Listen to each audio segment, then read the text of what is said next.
Hey, this is one of my biofilters that I purchased. I made a video on installing this, and it's time to replace some things. One is the charcoal. I got a little thing for $5. We're going to use a basket that came from those ice pops, long ice pops that come in a tube and you cut off the end. So when you could take the top off and it's stitched on this side. So that takes care of one end there. There's no staples in that, and that's the key thing. No metal pieces. We're going to take a piece of foam. And we're going to get this from Petco and different pet stores, and you get it really inexpensive off of eBay also. And we're going to cut out our pieces that go into this thing, and make sure that everything's clean, including the scissors. And you'll rinse everything really good before you use it in the fish tank. It is so important to wash your hands, rinse the soap off, make sure everything is rinsed, and especially the charcoal, brand new.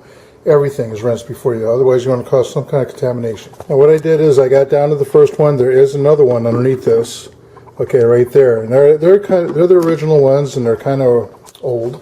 So I think it's about time we change these out anyway. You can reuse them, but when your fish start reacting like dying, okay, you want to do this. So what I did is I dried it out the best I can. I put it on a piece of paper and I etched out. Okay, so that's my etching that I want to do. You can cut that out, you can dry off the paper, and that could be your permanent template. So I put it on the corner of my my thing here, and it might be better if I actually go this way because I could fit another one right next to it. So lay it out the way you want to cut it out to get the most out of your padding. Okay, and then you go ahead and just cut around it. That hole might be a little tricky to get, but we'll figure something out. But I need two of these, and so I'm going to I'll probably just cut straight across and then cut the two pieces out. Now, you're not going to be perfect with that hole. Okay, get it to the size. So take your rubber part off and just press it down over it. I'm doing this with one hand. Okay, and stuff it all the way underneath the handle, all in the edges. If it's a little bit oversized, you'll know, and it'll buckle up. So this is actually looking pretty good. I'm stuffing it down on the sides, and it looks nice and tidy. So I'm going to put this guy back on. All right, and don't forget, we want to rinse these guys out.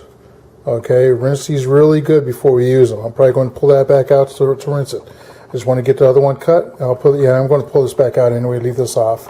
And I put it over there because I have a black silestone and I'll be able to see it. So I'll take this back off. And time for me to cut the other one. I'm going to rinse everything, including this guy here since it was in there anyway. And cut this one out, rinse them, and put them back in. Pull this guy out. This is a nasty thing.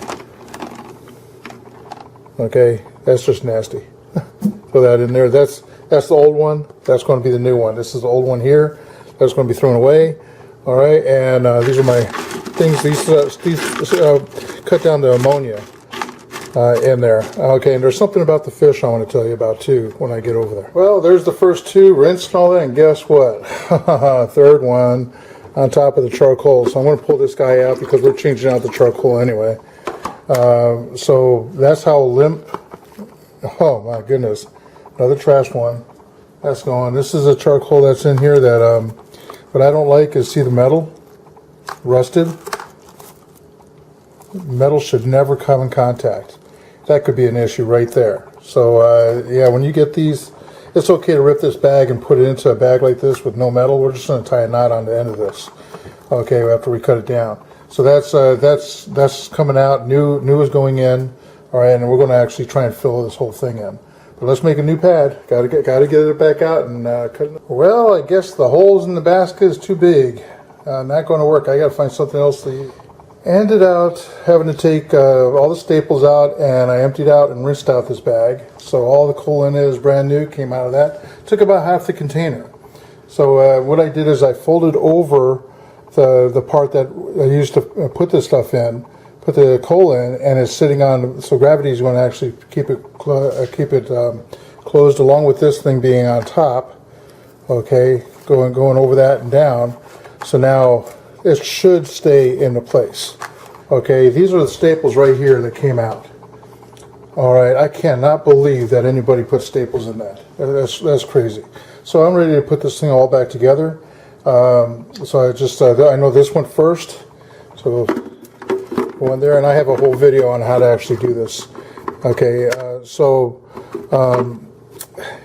check out my all my videos. They're actually pretty good. I'm going to go straight over to show you about the fish over here now. I'm having a very hard time walking, so bear with me, guys. I'm supposed to be in my wheelchair. So let me turn on the light here real quick. Okay, I originally when I filled this thing up, I got an equal number of guppies. You see them up there, male and female, and that's not the way you're supposed to do it.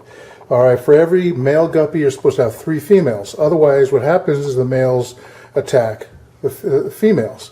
And when you have 1 female and 3 males, of course, the female is going to die.